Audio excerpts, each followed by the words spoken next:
¿Alguien quiere opinar algo? ¿No tiene claro algo? ¿Quiere que se le Doctor, buenos aclare? días, Buenos días, Esteban, ¿cómo ¿cómo está? está? Bien, Muy Esteban. bien, Sí, sí, me alegra. Doctor, pregunta, bueno, normalmente los tres resúmenes para los cortes los hemos entregado el domingo siguiente del parcial, ¿cierto? Para este cuarto, sí, imagino que sería lo mismo. sí. Listo. Y en cuanto al ensayo, bueno, al resumen final, nosotros tenemos parcial final, creo que es el 2 de diciembre. ¿Para cuándo entregaríamos entonces ese resumen final? Tranquilo, Esteban. La idea es que esto no se vaya a convertir en una carga más y que les vaya a dificultar el rendimiento en las otras materias. Yo diría que nosotros dijimos que íbamos a calificar a, digamos, los cuatro trabajos, ¿cierto? Que son ya llevamos tres, estamos pendientes del cuarto trabajo, ahora alguien sugirió 30 de noviembre, puede ser de pronto si quieren el 30 de noviembre, eh, bueno, o algún día, no sé. Dice Laura que esa es la fecha del parcial final. Parcial final, o sea, del cuarto parcial. No, doctor, el cuarto parcial es dentro de 8 días. O sea, el O sea, próximo martes sí, 24 es el correcto. cuarto parcial. Y Es el que el final es el 24, 20. sí. Ya, listo, listo. Entonces, ahora sí están claras las fechas. 24 de noviembre, el cuarto parcial. O sea que nosotros dejaríamos esa otra semanita, si quieren, para entregar los últimos resúmenes, ¿cierto? Que serían los del cuarto parcial. O no sé si los quieran entregar antecitos, para que no se les congestione con el final. De acuerdo, no sé cómo la vean ustedes más prudente, cómo les parecería mejor. Doctor, igual, pues podemos dejar como ese plazo, como hasta el domingo. Y ya, pues si alguien ya los tiene listos o algo, pues obviamente que los deje ahí en el drive y pues yo creo que no hay lío, pero pues como dar ese plazo para de pronto si alguien no los tiene listos, yo creo que sería bueno. O sea, el domingo siguiente después del cuarto parcial, Exacto, doctor. así como hemos venido haciendo para el cuarto corte. Sí, doctor, exactamente. Y ahí terminan ya, digamos, los tres puntos que se venían reconociendo por el trabajo, ¿verdad? Exactamente. Bueno, entonces ya queda que cada uno, para darle continuidad al trabajo con miras a sacar un artículo publicable, la idea es que cada uno, como son 10 o 12 artículos más o menos los que se analizaron, ¿cierto? De cada artículo saquen un resumencito, 10 líneas. O sea que los 12 artículos los van a resumir más o menos en dos paginitas. Pero la idea es que coloquen artículo número 1, el resumen es este, en 10 líneas. Y viene de al final ahí en esa partecita el, digamos, la bibliografía, ¿sí? Viene la bibliografía. Segundo resumen, título tal, se hace el resumen en 10 líneas y viene la bibliografía de ese resumen. Entonces vienen 10 resúmenes o 12 resúmenes de 10 líneas cada uno. La idea es que cada trabajo de esos resúmenes de 10 líneas, mm, eh, idealmente anexar ahí los 12 artículos o los 10 artículos que se utilizaron para los resúmenes. O sea, se va a hacer un compendio ya total. Porque con esos resúmenes ya de 10 líneas, entonces yo ya más adelante, cuando nos pongamos de acuerdo con Esteban y con ustedes, podamos hacer de pronto una reunión por Google Meet, pienso yo, para explicarles cómo se hace ya la parte, digamos, del título vayamos ya empezando a construir el artículo. La construcción del artículo implica ya sacar un título, sacar, digamos, unos autores, hacer una referencia de el vínculo que tienen, digamos, los autores que aparecen en el artículo. hacer ya una parte, digamos, introductoria, hacer ya la introducción al artículo. Y yo ya aspiraría entonces a tenerles también unos resultados de unos análisis ya con los cuales vamos a poder construir la metodología eh, y los otros componentes ya del artículo. No sé si esa parte les quede clara o hay alguien que no tenga claro lo que sigue después.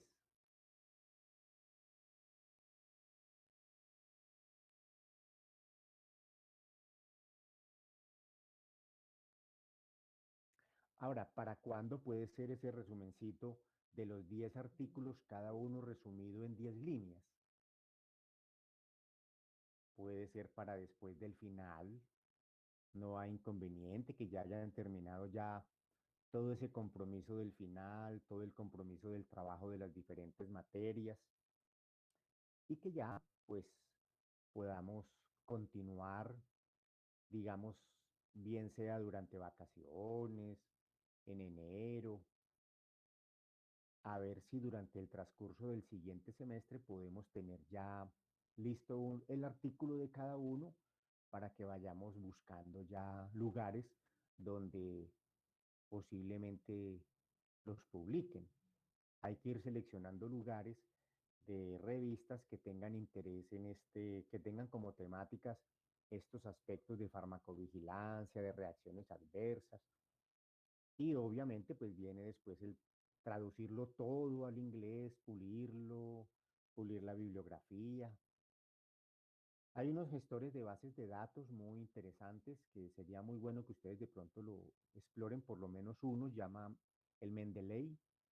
Mendeley Desktop es un gestor de bases de datos que ayuda a digitar el texto, a llevar la bibliografía, a colocar la bibliografía en diferentes formatos según como los exija la revista.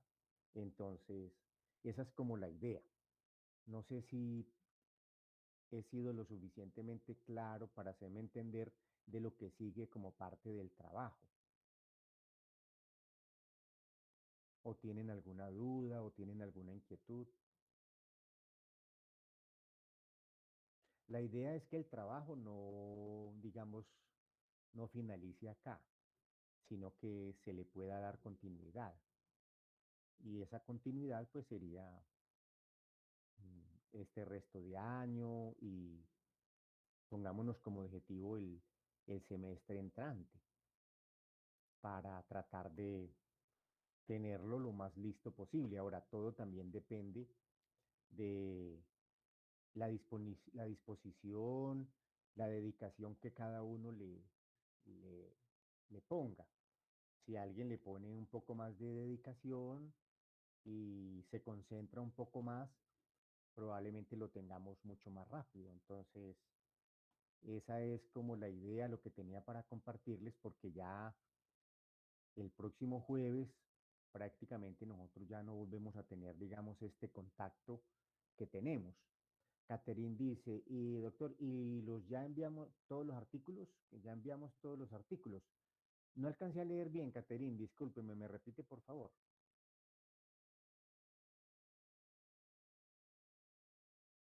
Buenos días, doctor. Buenos días, Catherine. Doctor, es que algunos compañeros ya enviamos todos los artículos en inglés. Entonces tenemos que volvérselos a enviar todos. No es decir, no es volver a enviar los resúmenes. Ahorita están pendientes los últimos 3 resúmenes, ¿cierto? Pero una vez ya hayan completado todo el ciclo de los resúmenes, no van a volver a enviar los resúmenes. No.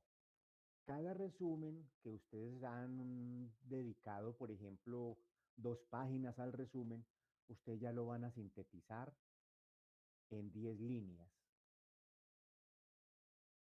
Entonces vamos a tener 10 resumencitos resumidos en 10 líneas. Porque con ese es que nosotros vamos a trabajar prácticamente la hecha de la introducción.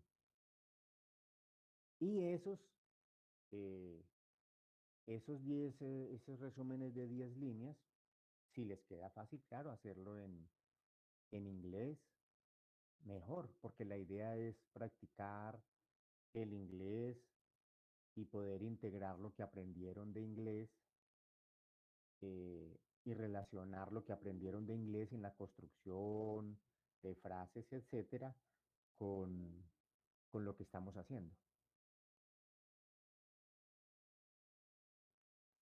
Bueno, Catherine.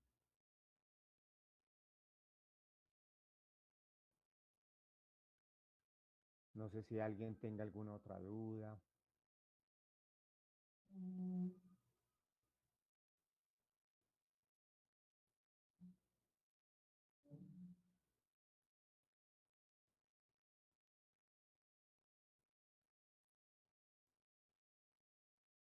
Ahora, la idea es que mantengamos, digamos, un nivel de comunicación, bien sea a través de Esteban, o ustedes me pueden escribir también a mi correo, enviándome lo que van adelantando para que vayamos construyendo juntos, en un proceso de trabajo conjunto, vayamos construyendo juntos el artículo, el documento, el resultado de la investigación, porque esto es un trabajo de investigación y es un trabajo de investigación en el cual se va a generar información, estoy seguro que se va a generar información completamente nueva, novedosa, que quizás no esté descrita. Entonces, de ahí la gran importancia del trabajo y lo importante de darle continuidad, de que no perdamos eh, toda esta labor que se ha hecho durante este semestre, que eso pueda tener una continuidad.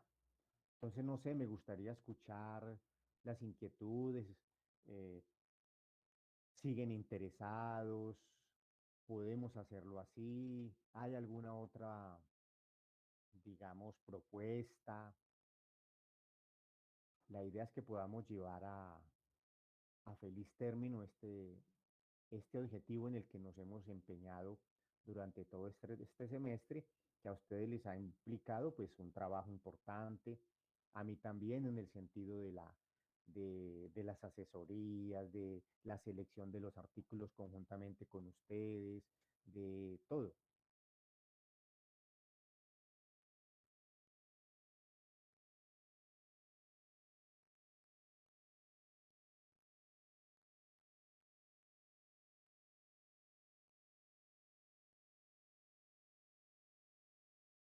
A ver, ¿están de acuerdo? ¿No les parece?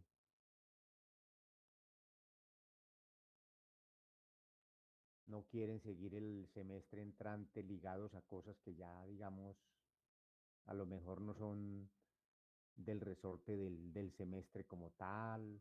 No sé, cuéntenme a ver, quisiera saber para tener claridad en cómo estamos.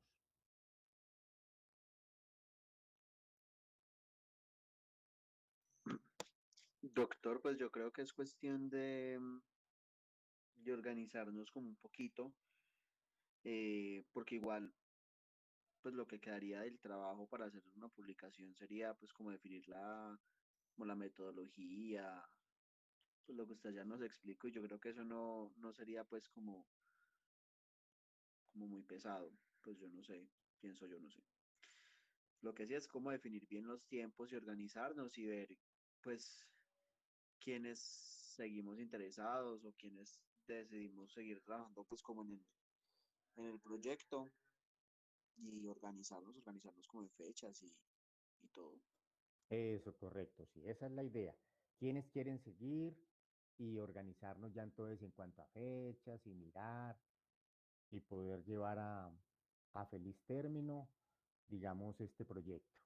No dejarlo, digamos, comenzado y poderle sumar toda una serie de elementos que faltan y, y que van a generar una información muy importante y que para ustedes va a ser una cosa muy importante, que para su futuro de seguro los que lo hagan le van, en cualquier momento esto les va a dar, digamos, un plus respecto a las personas que no han hecho trabajos de investigación o no han hecho alguna publicación, etcétera. Entonces, bueno, como lo dice Esteban, Es cuestión entonces de ir mirando quiénes quieren seguir.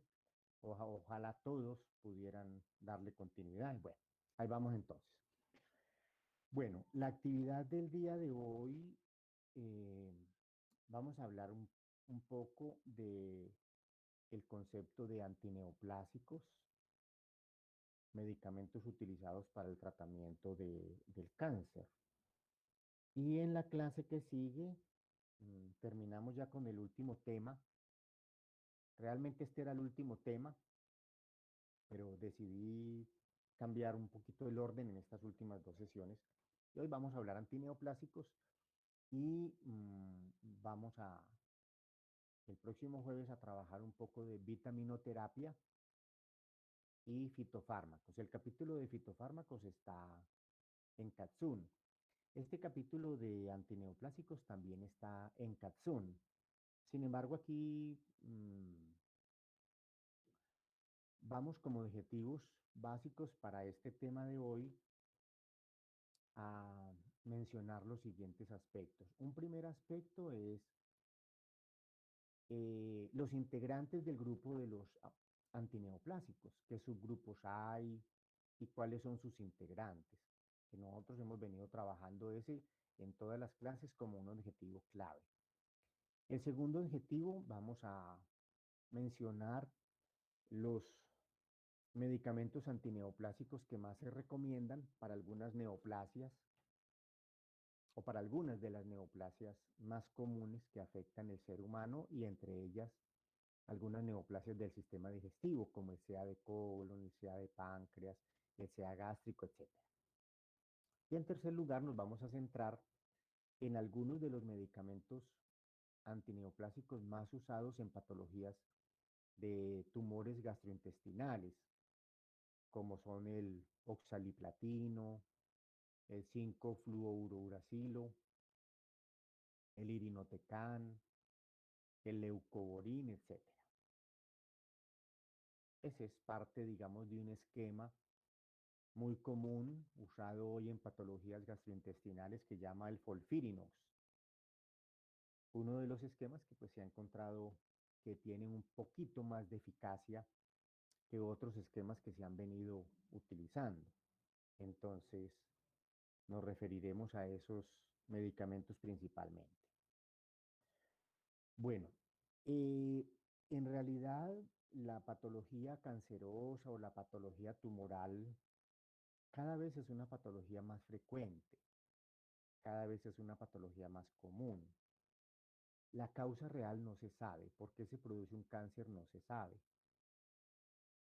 Se conoce que hay factores que inducen mutaciones y cambios a nivel del DNA y entre esos factores pueden haber exposiciones laborales a sustancias tóxicas, pueden haber exposiciones a virus, pueden haber algunos estilos de vida. El cigarrillo, por ejemplo, se ha asociado con ciertos tipos de cánceres. Y hay algunos otros factores, entre ellos la obesidad. Parece que los cánceres son más frecuentes en pacientes obesos. Y hay toda una serie de circunstancias relacionadas. Pero realmente, ¿qué desencadena un cáncer en últimas? ¿Qué factor? ¿Un alimento? ¿Un tóxico ambiental? ¿O qué factor? No está completamente claro. Y mucho menos para todos los diferentes tipos de cánceres que hay, porque el cáncer es un grupo de patologías, es un grupo de enfermedades. Y cada enfermedad tiene un comportamiento diferente. Se sabe que hay tumores, por ejemplo, sólidos. Eso es un mundo completamente diferente a los tumores líquidos que afectan, por ejemplo, la sangre. Un tumor sólido, por ejemplo, un blastoma que afecta al sistema nervioso central, tiene un comportamiento diferente a lo que puede ser un tumor líquido. Y dentro de toda esa gama de tumores, pues el organismo tiene muchas células. Y a partir de cada célula, una célula hepática, un hepatocito es diferente a un enterocito. Y el enterocito es diferente a, a una célula, digamos, secretora pancreática. Y cada célula se puede comportar distinto una vez inicia o adquiere un comportamiento tumoral. En realidad, las características de la célula tumoral es una célula que pierde el control. Tal vez uno de los controles más importantes que se pierden en la célula tumoral es el fenómeno de la apoptosis. La célula ya no es capaz de autoinhibir su crecimiento y al contrario, al perderse en los genes involucrados en los fenómenos de apoptosis, por ejemplo el P53, entonces la célula empieza a crecer de manera descontrolada y a crecer de manera continua. Y ese crecimiento continuo implica que esas células se acumulan e invaden, comprimen, se diseminan a otros sitios y empiezan a generar desarreglos en diferentes órganos. Y ese es uno de los principales compliques del fenómeno tumoral, la metástasis, la invasión, la obstrucción de nervios, de vasos, de ductos que son importantes para el drenaje de diferentes sustancias. Entonces, hay muchas células y cada célula que da origen a un tumor genera tumores diferentes y por eso hay tumores múltiples. Está el carcinoma de ovario, está el carcinoma gástrico, está el carcinoma de colon, está el carcinoma de páncreas, está el sarcoma cuando afecta, digamos, huesos, está el neuroblastoma cuando afecta el sistema nervioso central. Pero cada tipo de tumor tiene un comportamiento diferente. Las células tienen también unas características tumorales diferentes. Y eso hace muy difícil a veces obtener una cura para lo que se llama cáncer, que es un término global. ¿Y por qué se hace difícil una cura? Porque cada célula tumoral es un mundo distinto y se comporta de manera diferente. La célula tumoral es una célula que tiene unas características muy particulares que la hacen muy distinta a la célula normal. Por ejemplo, la célula tumoral no inhibe el crecimiento cuando se contacta una célula con otra, que es un fenómeno de la célula normal. La célula tumoral crece en unas condiciones completamente diferentes a lo que la hace una célula normal, donde incluso la célula normal no es capaz casi que de sobrevivir. Las células tumorales sobreviven en ambientes de acidosis, donde hay concentración de hidrogeniones altas, donde hay poco oxígeno, donde las condiciones de hipoxia son altas. Y hay algunas células tumorales que crecen y se dividen y son sensibles a los antitumorales. Otras células tumorales no están en un proceso de división, sino que están en un estado quiescente y esas células no son sensibles a los antitumorales, pero pueden hacer que el paciente tenga recidivas y recaídas. Y por eso el control de la patología tumoral es difícil. Y hoy la mortalidad por cáncer es un problema bastante importante. Y cura para el cáncer, pues realmente estamos un poco lejos de hablar de curas para el cáncer. Obviamente hay cánceres que, dependiendo del estadio, pueden tener diferentes medidas terapéuticas. Por ejemplo, un cáncer que esté apenas comenzando, esté en un estado muy pequeñito, que no haya hecho metástasis ni locales ni a distancia, puede ser resecado por un procedimiento quirúrgico. Es el caso de un tumor en la piel. Un tumor en la piel maligno se puede resecar y se le da solución a esa patología tumoral. El gran problema es cuando el tiempo pasa y el tumor hace siembras en otros sitios, que ya son sitios difíciles de, de controlar o de donde el tumor ya no se hace resecable o cuando el tumor ya se ha salido del órgano y con la resección del órgano, por ejemplo, una próstata, el cáncer se ha salido, ha invadido otros tejidos y ya no es fácil seguir extrayendo y seguir resecando. Entonces se hace difícil. Modalidades de tratamiento para el cáncer. La cirugía es muy importante, pero implica detectar tempranamente. Y este es uno de los problemas en el tratamiento del cáncer, que la detección temprana a veces no se hace. Si el cáncer se detectara tempranamente, se pudiera resecar y no tuviera ni siquiera metástasis locales, tal vez muchas personas con cáncer lograrían sobrevivir y no tendríamos las mortalidades que tenemos hoy. El gran problema es que no tenemos herramientas para hacer diagnósticos tempranos. Cuando se ven las, los tejidos tumorales es porque ya tienen, digamos, a veces semanas, meses o incluso años de evolución y han tenido que tomar un tamaño suficiente para poder que sean visibles a través de los métodos diagnósticos que tenemos hoy. Una ecografía, una tomografía, una resonancia. Y ese es uno de los problemas. Una forma de diagnosticar tempranamente el cáncer es desarrollando marcadores. Y efectivamente hay algunos marcadores para cánceres. El CA-125, por ejemplo, que es un examen que se hace en sangre para tratar de detectar tempranamente el CA de ovario.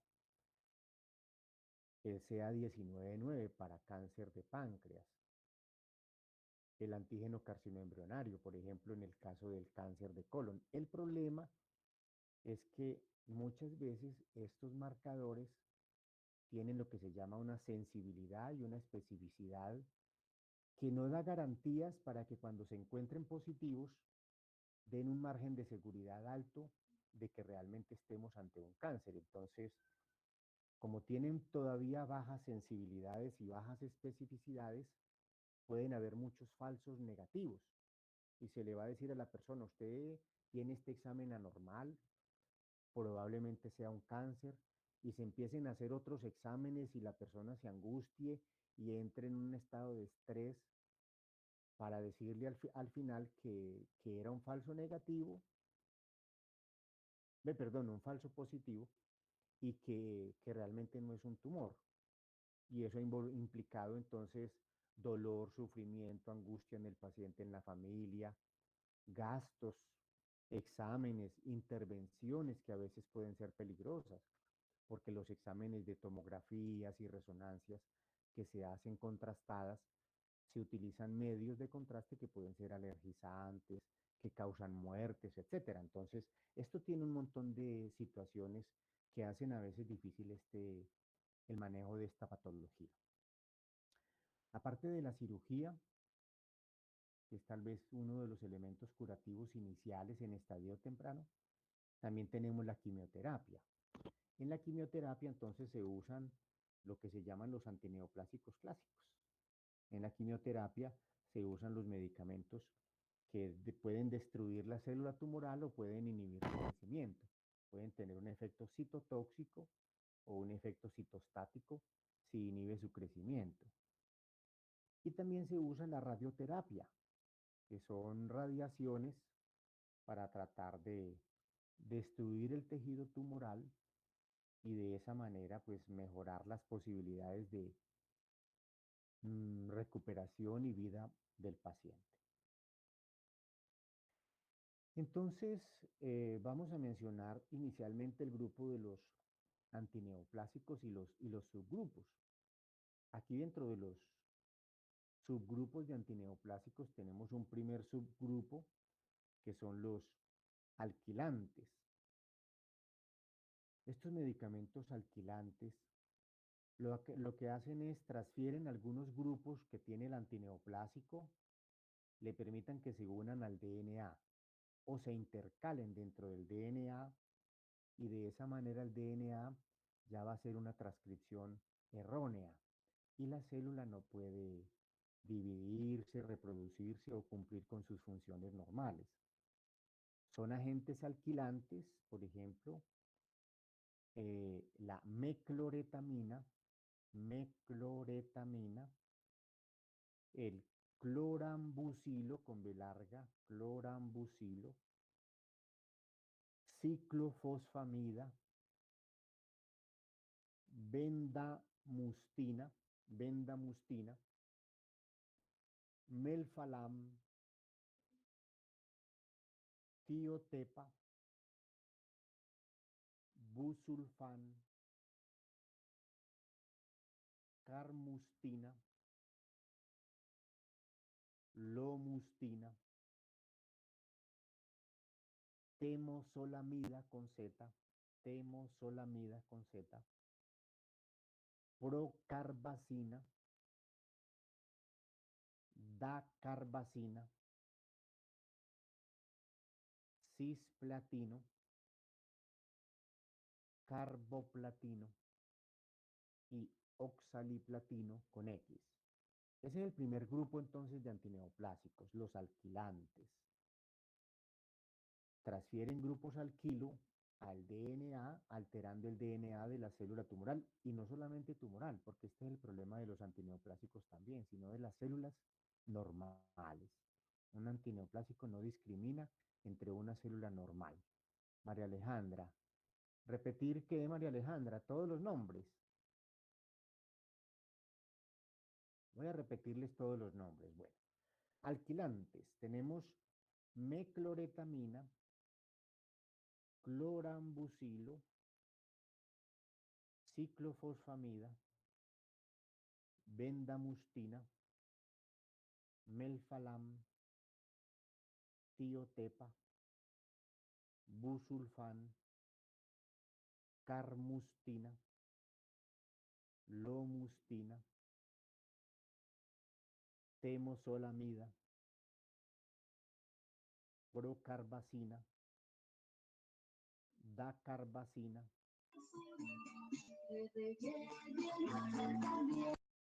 cisplatino, carboplatino y oxaliplatino. Ese es el primer grupito de antineoplásicos.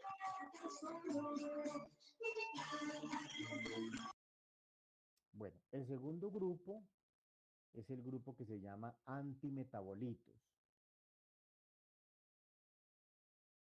En este grupo de los antimetabolitos, entonces, estas sustancias interfieren con la síntesis de algunos metabolitos de función celular.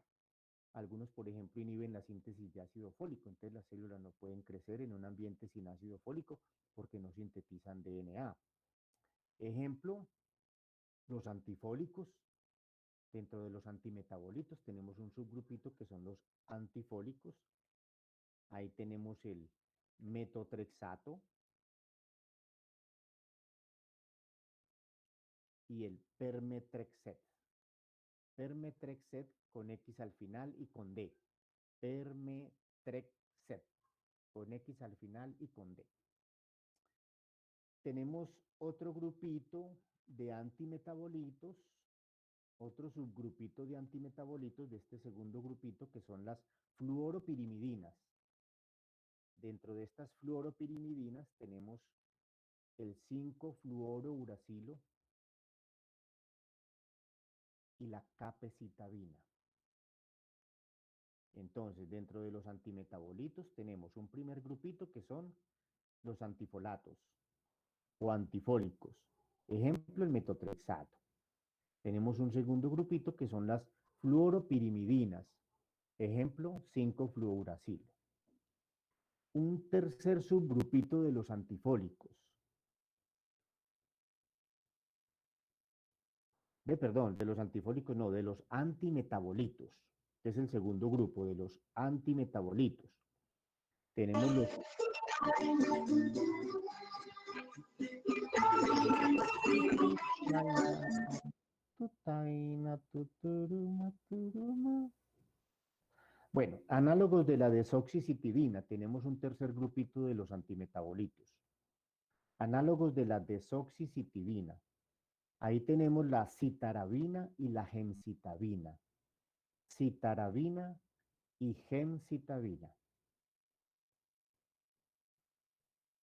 Tenemos otro subgrupito, Doctor, Anayibi, análogos de la desoxicitidina. Esos son nucleócidos. Desoxicitidina, ¿sí? Ahí tenemos la citarabina y la gemcitabina. Tenemos otro subgrupito de los antimetabolitos, que son los antagonistas de la purina. Dentro de esos antagonistas de las purinas tenemos la 6-mercaptopurina,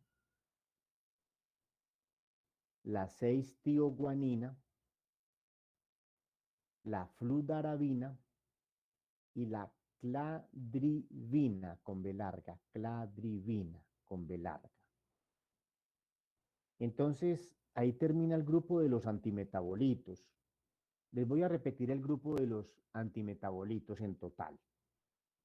Dentro del grupo de los antimetabolitos, bueno, María Alejandra, el primer subgrupito, antifolatos, metotrexato y permetrexet.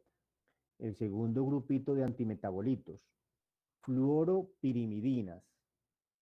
Ahí tenemos 5-FU o 5-fluorouracilo y la capecitabina.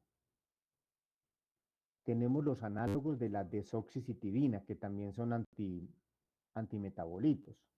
Ahí tenemos la citarabina y la gemcitabina.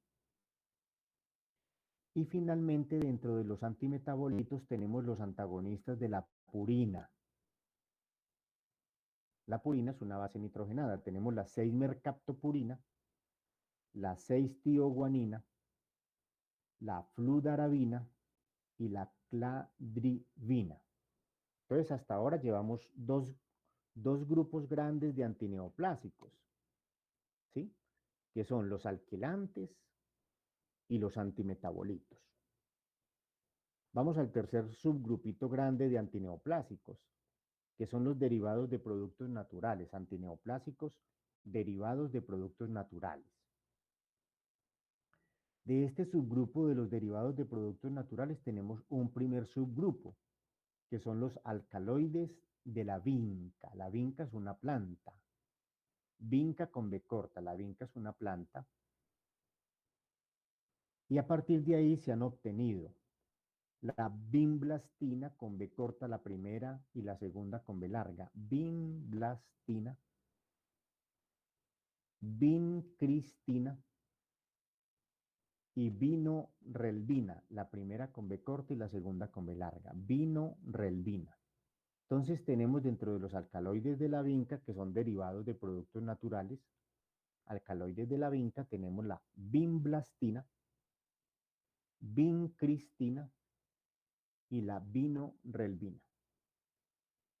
Derivados de productos naturales, que es el tercer grupito, tenemos los taxanos. De estos taxanos tenemos el paclitaxel y el docetaxel. Paclitaxel, al final es con X, paclitaxel y el docetaxel.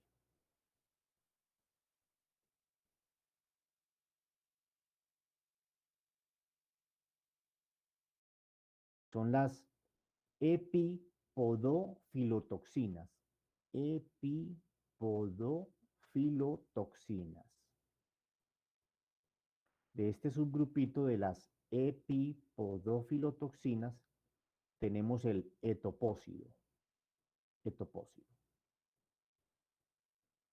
Y tenemos un cuarto subgrupito de derivados de productos naturales.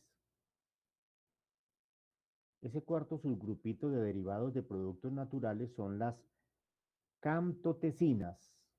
Camtotecinas. Ahí tenemos el irinotecan y el topotecan. Irinotecan y topotecan.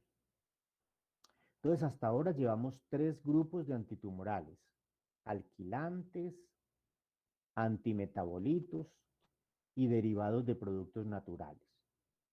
Vamos con el cuarto grupo de antineoplásicos, que son antibióticos que tienen propiedades antitumorales. Dentro de estos antibióticos antitumorales tenemos un primer subgrupito que son las antraciclinas. Son antibióticos antitumorales, antraciclinas. Ahí tenemos la doxo con X, doxorubicina. Esa rubicina es con B larga. Doxorubicina. Tenemos la daunorubicina. Tenemos la idarubicina. Tenemos la epirubicina.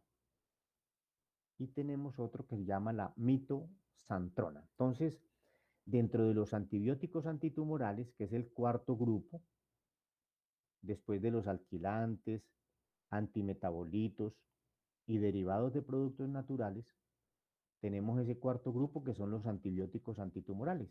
Y el primer subgrupito son las antraciclinas: doxorubicina, daunorubicina, idarubicina, epirubicina y la mitosantrona. Un segundo subgrupito de antibióticos antitumorales es la mitomicina. Y un tercer grupito, pues, que no hay sino un solo integrante por ahora, de los antibióticos antitumorales, la bleomicina. Vamos con un quinto grupo que llama antineoplásicos diversos.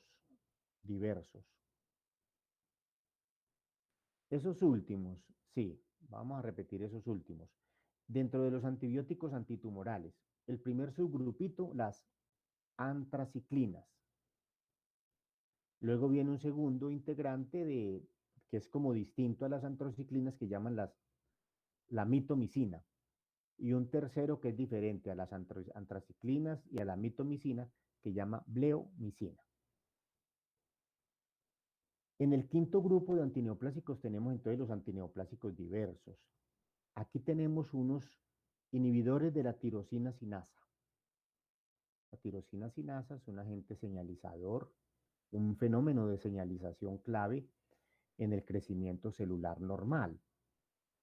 Este proceso se activa en las células tumorales y se descontrola. Y algunos agentes inhiben ese proceso señalizador dependiente de las tirosinas sinasas. Ahí tenemos el imatinib, termina en B, imatinib, termina en B larga, ¿no?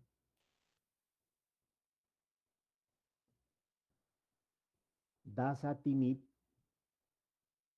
y nilotinib. Entonces, inhibidores de la tirosina sinasa, tenemos imatinib, dasatinib y nilotinib. El segundo subgrupito de esos antineoplásicos diversos, inhibidores de los receptores de factores de crecimiento epidérmico. Inhibidores de los receptores de factores de crecimiento epidérmico. Ahí tenemos con C, la primera con C y la segunda con X. Cetuximab, y termina en B larga, cetuximab. Ese es un inhibidor de los receptores de factores de crecimiento epidérmico. Cetuximab, panitumumab, panitumumab. Te repito, cetuximab, panitumumab, gefitinib y erlotinib. Entonces les repito los inhibidores de los receptores de factores de crecimiento epidérmico: cetuximab, panitumumab, gefitinib y erlotinib. Y tenemos dentro de los antineoplásicos diversos un tercer subgrupito que son los inhibidores de los factores de crecimiento endotelial vascular. Inhibidores del factor de crecimiento endotelial vascular. Ahí tenemos la primera con B larga y la segunda con B corta. Beva. Bevacizumab. La primera con B larga y la segunda con B corta. Y la primera con C y la segunda con Z. Bevacizumab. Ese es un inhibidor del factor de crecimiento endotelial vascular. Aparte de ese bevacizumab, tenemos también el sorafenib y el sunitinib.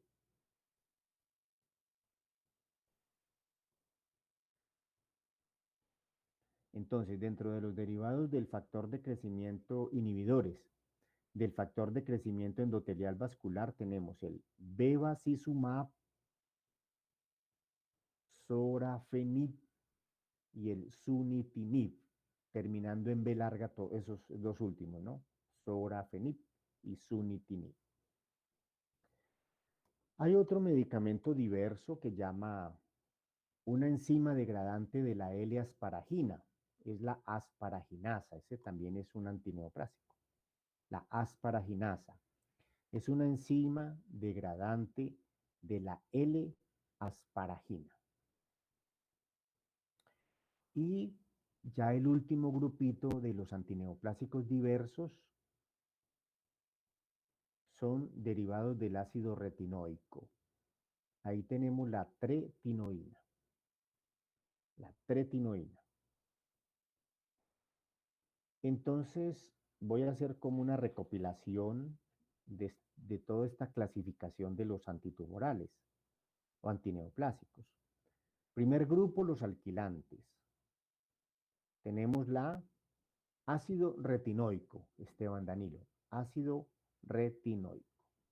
Entonces voy a hacer una recapitulación de este primer objetivo para que quede claro, que es los grupos de antineoplásicos con sus integrantes. Primer grupito, alquilantes. Ahí tenemos mecloretamina, clorambucilo, ciclofosfamida, bendamustina, melfalán, tiotepa, busulfán, carmustina, lomustina, temosolamida, procarbacina, dacarbacina, cisplatino, carboplatino y oxaliplatino. Esos son alquilantes. Segundo grupo, antimetabolitos, antifólicos. ¿Cuáles serían antimetabolitos antifólicos? Metotrexato y permetrexet. Ahora, antimetabolitos fluoropirimidínicos. Ahí tenemos el 5-fluorouracilo y la capecitabina. Ahora, antimetabolitos análogos de la desoxicitidina. Tenemos citarabina y gemcitabina. Ahora, antimetabolitos análogos de la purina o antagonistas de la purina mejor, antagonistas de la purina. Tenemos la 6-mercaptopurina, 6-tioguanina, fludarabina y cladribina. Tercer grupo de antineoplásicos, derivados de productos naturales. Y ahí tenemos el primer subgrupito, alcaloides de la vinca, vinblastina, vincristina, vinorelbina. Segundo subgrupito de derivado de productos naturales, los taxanos, paclitaxel y docetaxel. Tercer subgrupito de los derivados de productos naturales, epipodofilotoxinas. Ahí tenemos el etopósido. Cuarto subgrupito de los derivados de los productos naturales, las camtotequinas, irinotecan y topotecam. Cuarto grupo de antitumorales, antibióticos antitumorales, Y ahí tenemos un primer subgrupito, las antraciclinas, que incluye doxorubicina, daunorubicina, hidarubicina, epirubicina, mitosantrona. Luego viene otro antibiótico antitumoral que es como aparte porque es distinto, mitomicina, y viene otro aparte que es distinto, bleomicina. Y vamos con el quinto grupo de antineoplásicos que son los diversos, donde está inicialmente los inhibidores de la tirosina sinasa, imatinib, dasatinib, nilotinib. Inhibidores de los receptores de factores de crecimiento epidérmico, cetuximab, panitumumab, gefitinib, erlotinib. Inhibidores del factor de crecimiento endotelial vascular, bevacizumab, sorafenib y sunitinib. Enzimas degradantes de la L-asparagina, asparaginasa. Y los derivados del ácido retinoico, la tretinoína. Esos son como entonces los antineoplásicos y subgrupos. A continuación voy entonces a hacer mención al segundo objetivo, que es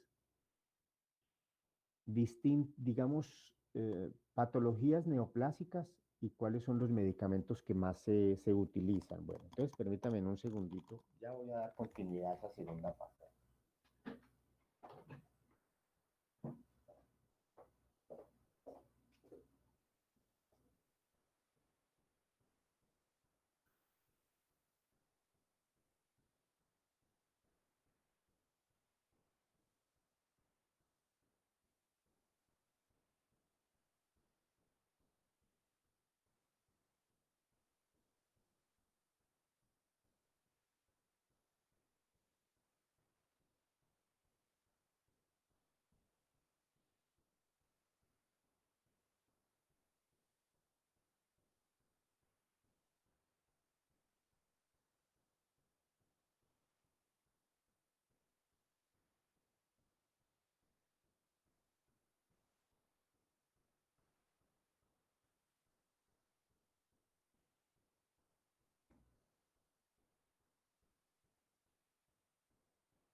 Bueno, regresé. Vamos entonces con el segundo objetivo de la clase de hoy, y es mencionar diferentes grupos de patologías neoplásicas y mencionarles, digamos, los antibióticos más usados, para que ustedes tengan, digamos, una idea del escenario clínico donde se usan los antineoplásicos. Bueno, tenemos en el caso de las leucemias en los niños son muy comunes las leucemias linfoblásticas agudas. Esas leucemias linfoblásticas agudas, los medicamentos que más se usan en ellas son la vincristina y la prednisona. Tenemos las leucemias del adulto. Las leucemias del adulto, las más comunes son las leucemias mielógenas agudas. En ellas se usa la citarabina y generalmente se usan las antraciclinas como la doxorubicina, daunorubicina, hidarubicina, epirubicina, que ya las habíamos mencionado. Entonces, en las leucemias del adulto, Ricardo, las leucemias del adulto, que son las leucemias mielógenas agudas, se usa generalmente la citarabina con una antraciclina, que ya habíamos mencionado. Las antraciclinas son antibióticos antitumorales, entre los cuales se destaca la doxorubicina, por ejemplo, doxorubicina. Tenemos la leucemia mielógena crónica. En la leucemia mielógena crónica, el medicamento que mejor respuesta y más se usa hoy por hoy es el imatinib. Imatinib. En la leucemia linfocítica crónica, los medicamentos que más se usan actualmente porque hay mejor respuesta son el clorambucilo y la ciclofosfamida. Clorambucilo y la ciclofosfamida. En los linfomas, estos linfomas que se llaman linfomas de Hodgkin, los medicamentos más útiles son la mecloretamina con vincristina. O hay otro esquema que puede ser procarbazina y prednisona. Entonces, esos son los más usados en el linfoma de Hodgkin. Mecloretamina, vincristina, procarbazina y prednisona. En los linfomas no Hodgkin, los medicamentos más usados son ciclofosfamida, doxorubicina, vincristina y prednisona.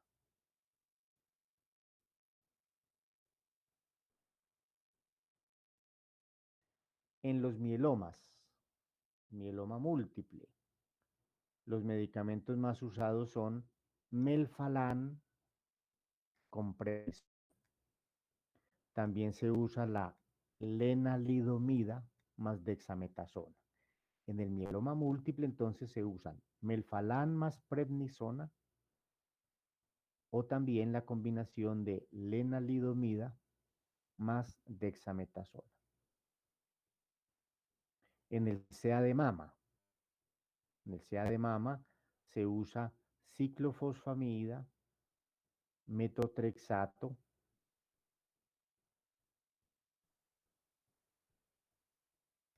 también se usa fluorouracilo, doxorubicina.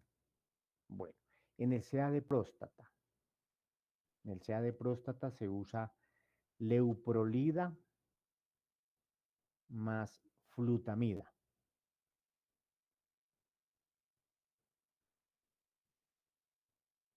En el CA colorectal, que ya es una tumoración ya del sistema digestivo, se usa oxaliplatino, 5-fluorouracilo, combinado con leucovorin, que es ácido fólico.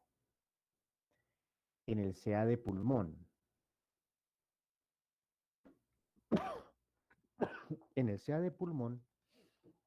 se usa el bevacizumab, carboplatino y el paclitaxel. Esos son los 3 medicamentos más útiles hoy por hoy en el CA de pulmón. Bevacizumab, carboplatino y el paclitaxel. En el CA de ovario se usa mucho hoy paclitaxel con cisplatino. En el CA de ovario, paclitaxel con cisplatino. En el CA de testículo se usa mucho cisplatino, etopósido, bleomicina. Entonces, en el CA de testículo se usa cisplatino, etopósido y bleomicina. En el melanoma maligno, se usa la dacarbazina, temosolamida con cisplatino. En el melanoma maligno, dacarbazina, temosolamida, cisplatino. En el tumor cerebral, sobre todo los gliomas, se usa la lomustina, procarbazina con vincristina. Tumor cerebral, gliomas, lomustina, procarbazina y vincristina. En el CA de páncreas hay varios esquemas, pero tal vez el que más eficacia está mostrando hoy por hoy es el de Folfirinox. Ese Folfirinox incluye combinar 5-fluorouracilo con oxaliplatino, con irinotecan y con leucovorin. En el hepatocarcinoma, entonces son útiles el sorafenib, lenvatinib. Ricardo, en el de páncreas se usa el esquema Folfirinox, que es 5-fluorouracilo, oxaliplatino, irinotecan y leucovorin. En el hepatocarcinoma o carcinoma hepático se usa sorafenib, lenvatinib, regorafenib, cabozantinib y el ramucirumab. Les voy a repetir los que se usan más en el hepatocarcinoma. Sorafenib, lenvatinib, regorafenib, cabozantinib y el ramucirumab. Y les voy a mencionar los que se usan más en el CA gástrico, o sea, de estómago. Oxaliplatino, 5-fluorouracilo o su forma oral, que es la capecitabina. La capecitabina es una forma para administrar del 5-fluorouracilo. Entonces, en el CA gástrico, oxaliplatino, 5-fluorouracilo o capecitabina. Paclitaxel, irinotecan.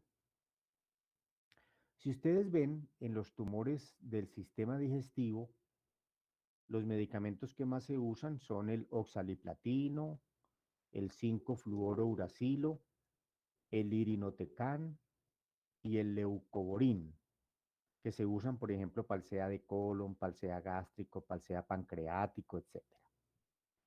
Entonces, es a esos, digamos, antineoplásicos a los que más nos vamos a referir. Los del SEA gástrico, sí. Del SEA gástrico son oxaliplatino, 5-fluorouracilo,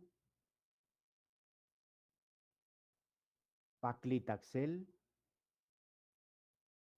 irinotecan. Y recuerden que el 5-fluoracilo se administra endovenoso, pero hay una forma oral en tabletas que se llama capecitabina. Bueno, entonces vamos a centrarnos en en los medicamentos más útiles, que son el oxaliplatino, el 5-fluoruracilo, el irinotecan y el leucovorin. Son los más útiles en el sistema digestivo. Oxaliplatino. Ustedes lo consiguen en solución inyectable de 50 y 100 miligramos. Oxaliplatino, solución inyectable de 50 y 100 miligramos. Estas dosis que les voy a dar es una dosis como para tener una referencia, pero a veces varían dependiendo del tipo de cáncer y dependiendo del estadio, porque los cánceres se estadifican dependiendo de si hay metástasis o no, si es resecable o no. Bueno, hay muchas cosas para estadificar.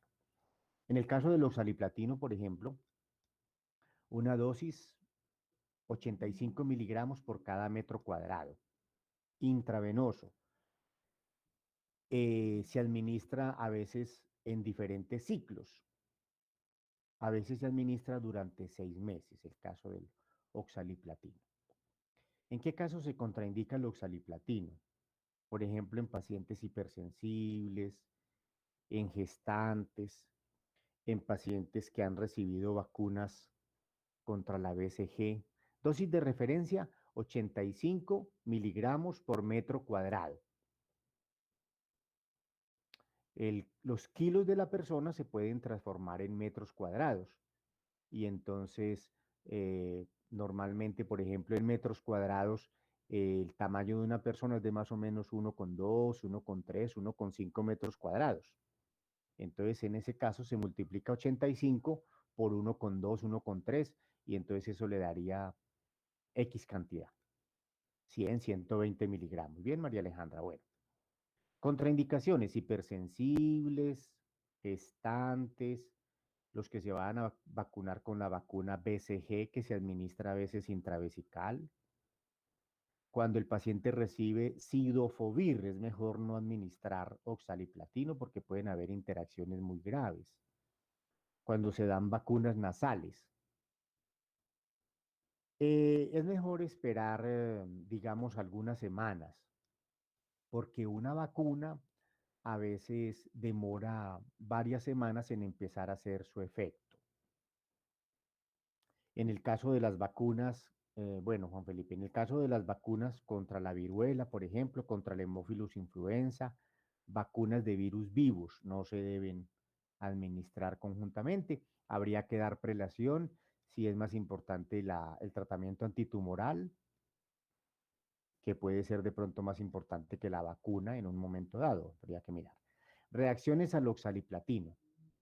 Se pueden presentar reacciones anafilácticas o reacciones anafilactoides. Puede haber neuropatía periférica, fibrosis pulmonar, enfermedad pulmonar intersticial y muy común, como con todos los antineoplásicos, la supresión de la médula ósea, que puede manifestarse con anemia, leucopenia y mayor tasa de infección y trombocitopenia con hemorragias. Siempre que se van a administrar antineoplásicos es necesario pedir cuadros hemáticos de control, a ver cómo está la hemoglobina, los leucocitos y las plaquetas. El oxaliplatino también puede dar hepatotoxicidad, se han descrito casos de lesión pancreática, sordera, convulsiones, insuficiencia renal aguda, cansancio, estomatitis, es decir, inflamación de la mucosa bucal, hiperglicemia, fiebre, infecciones y alteraciones del gusto. ¿Qué cuidados hay que tener cuando se administra el oxaliplatino? Cuidado, vigilar las reacciones anafilácticas y tener a la mano los elementos para manejar una anafilaxia, principalmente adrenalina. Se debe vigilar la aparición de diarreas, porque el paciente se deshidrata y hace alteraciones hidroelectrolíticas, que pueden ser peligrosas. En pacientes ancianos hay que tener cuidado y se deben evitar con otros agentes que pueden ser también nefrotóxicos. Se deben vigilar las bilirrubinas, el cuadro hemático, trasaminasas. Bueno, este medicamento se une generalmente al DNA. 5-fluorouracilo o su forma oral, que es la capecitabina. El 5-fluorouracilo tiene sobre todo actividad sobre células en crecimiento y en división rápida. Puede destruir células sanas como las células de la médula ósea, células intestinales, al igual que las células tumorales. Se presenta en ampolletas de 1 gramo. Ustedes lo consiguen en ampolletas de 1 gramo en 20 mililitros. Y la dosis, una de las dosis factibles, porque como ya les dije puede variar, una de las dosis como para que la tengan de referencia es 12 miligramos kilo día, el 5-fluorouracilo, 12 miligramos kilo día.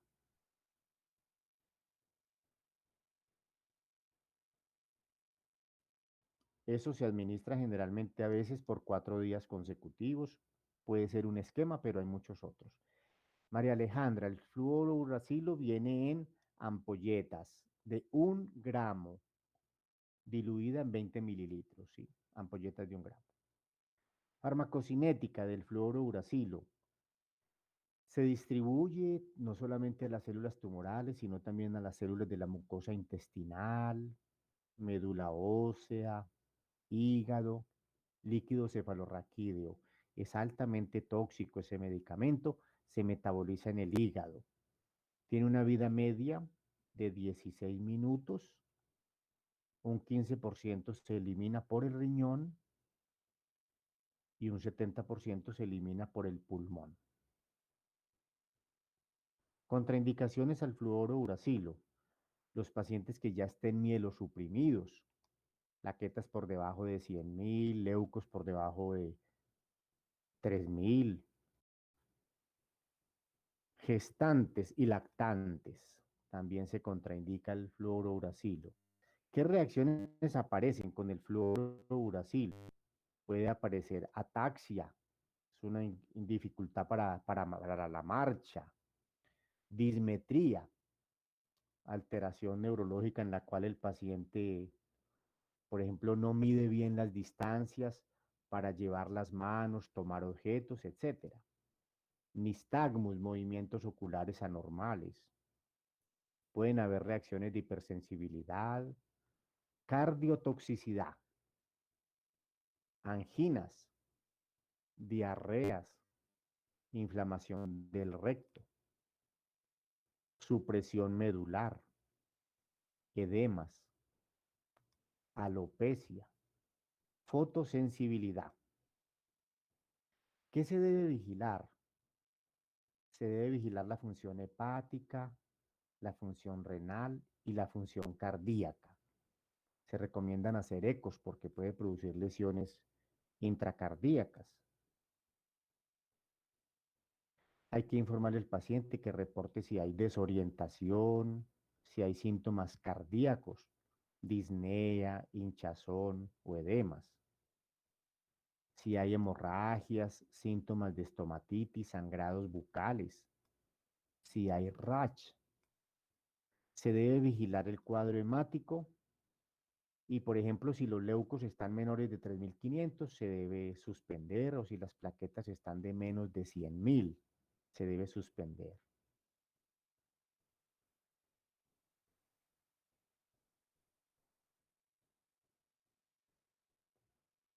Bueno, esos son algunos entonces de los cuidados que se debe tener con el 5-fluorouracilo. Irinotecan es otro medicamento que se usa mucho como parte de los esquemas combinados de tratamientos antineoplásicos, sobre todo en patología gastrointestinal como colon, que ya lo hemos visto, páncreas, etc. Irinotecan. Esta es una camtotequina. Es un profármaco y produce un metabolito activo en el organismo que se llama el SN38. El SN38 es el metabolito activo del irinotecan. Se presenta en ampollas de 100 miligramos en 5 mililitros. Ampollas de 100 miligramos en 5 mililitros. Dosis del irinotecan, 125 miligramos por metro cuadrado. 125 miligramos por metro cuadrado. A veces se da una vez semanal durante 4 semanas y se descansan 2 semanas y se reinicia. Entonces, la dosis del irinotecan, 125 miligramos por metro cuadrado. Una vez semanal por 4 semanas. A veces se descansan 2 semanas y se reinicia. Farmacocinética. Tiene un efecto pico cuando se da por vía intravenoso en 1 hora. La unión a proteínas es baja para el irinotecan, 30%, pero es alta para su metabolito, el SN38, que puede llegar a ser de hasta el 95% la unión a proteínas. Se metaboliza en el hígado. El metabolito SN38 se metaboliza en el hígado por medio de las carboxilesterazas. Entonces, las carboxilesterazas son las enzimas que metabolizan el SN38, que es el metabolito del irinotecan. La vida media del SN38, 8 horas. Y la eliminación es urinaria en un 20% de los casos. ¿Qué contraindicaciones tiene el irinotecan? Se contraindica en pacientes hipersensibles, pacientes que tengan infecciones agudas, diarreas, gestantes o en pacientes que estén en estado de lactancia. Cuidados, cuidados. Se debe estar atento a la aparición de diarreas y tratarlas rápidamente. Vigilar los trastornos hidroelectrolíticos que pueden aparecer y que pueden causar lesiones renales, cardíacas o alteraciones hidroelectrolíticas como hipocalemias que pueden causar paros cardíacos. Se debe vigilar la función renal, la función hepática. Se debe vigilar los niveles de glucosa. Puede producir mielosupresión. Este irinotecan da una diarrea aguda. El paciente, mientras le están administrando, hace cuadros de diarrea por un síndrome colinérgico agudo. Y también pueden aparecer síntomas de diarrea crónica asociados con mayor actividad de parasimpática y de la acetilcolina.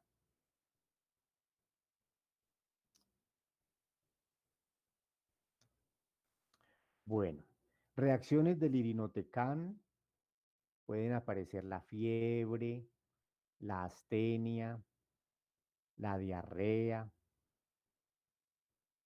cefalea, insomnio, hiperemia facial,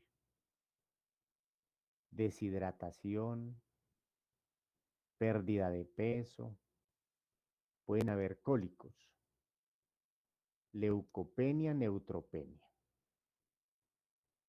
también anemia, disnea, tos y alopecia.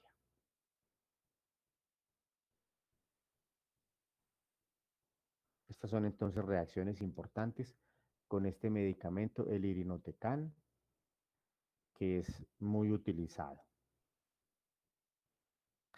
Y el leucovorin cálcico,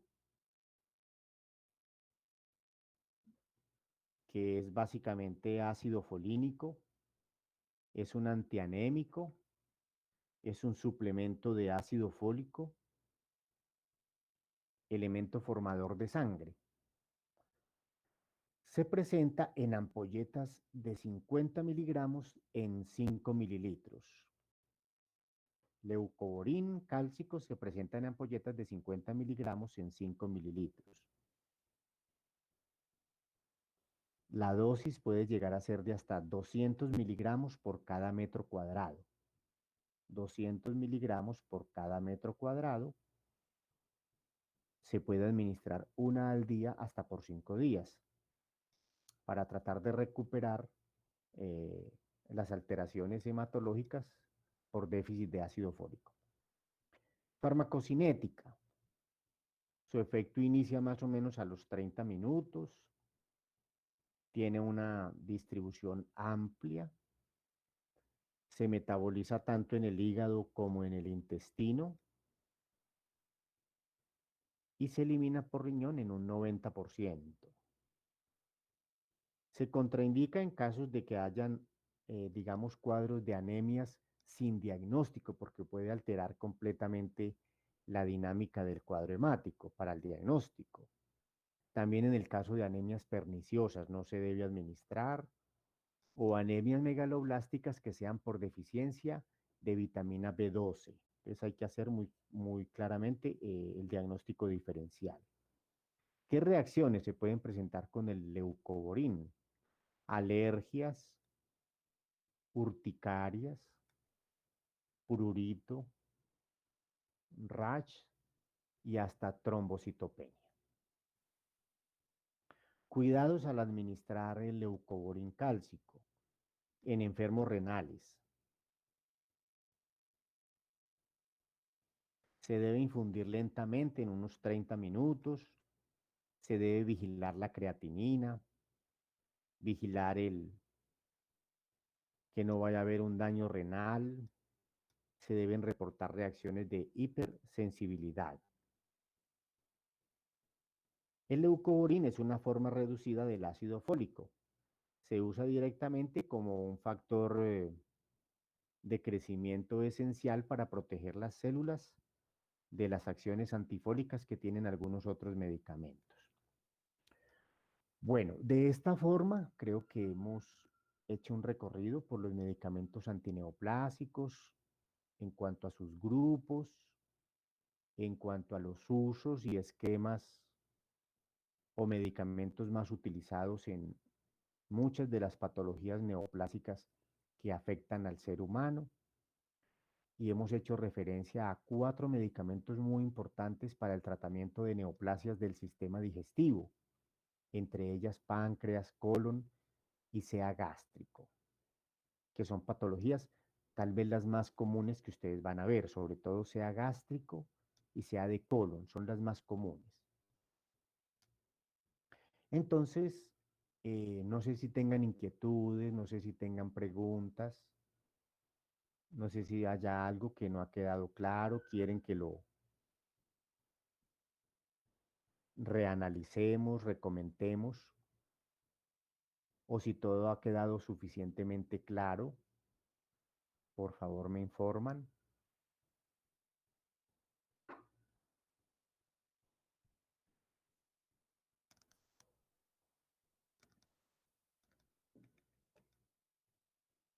¿Todo ha quedado claro? ¿No hay preguntas? Juan Felipe, muchas gracias por la respuesta. ¿Todo claro? ¿Qué opinan los otros compañeros? Parece que no hay dudas. Natalia, Ana Givi, todo claro. María Camila, muchas gracias por sus respuestas. Bueno, Esteban Danilo también, muchas gracias, todo claro. Juan Jacobo. Entonces me alegra que este capítulo haya quedado claro. Lo revisan, por favor, por lo menos en Katsun. Encuentran los aspectos básicos, la clasificación de los medicamentos, los grupos y los subgrupos. De pronto no están la parte clínica, aunque hay algo, pero no está completo como yo se los comenté. Y hay que revisar entonces esos temas de antineoplásicos. Son medicamentos útiles para el médico en general. Obviamente para los que trabajan en oncología, pues mucho más. Pero quería compartirles estos conceptos de este grupo de medicamentos que se usan mucho hoy por hoy. Son muy nocivos porque tienen muchos efectos adversos, a veces más daños que beneficios. Es uno de los inconvenientes. Y la efectividad, todavía no tenemos a veces tasas de curación del 100%, a veces son tasas de curación de un 20, un 30%, que son bajas, pero se está estudiando, se está avanzando. Y como les decía, el tumor, el cáncer es una patología muy desconocida todavía y todavía no tenemos muchos medicamentos útiles y la dinámica del tumor todavía no se conoce muy bien. Falta mucho por conocer. Entonces, si todo ha quedado claro, dejamos aquí por hoy. Vayan y tómense un descansito para continuar. Caterín, muchas gracias a ustedes. Entonces, buena tarde, que acaben de pasar ya, bueno, una buena mañana, un buen almuerzo y una buena tarde. Karen, adiós. Esteban, que estén muy bien. Laura, Juan Jacobo, María Camila, Esteban Rengifo, María Alejandra Giraldo, muchas gracias a todos. Mariana Martínez, que estén muy bien. A todos, muchas gracias por la atención.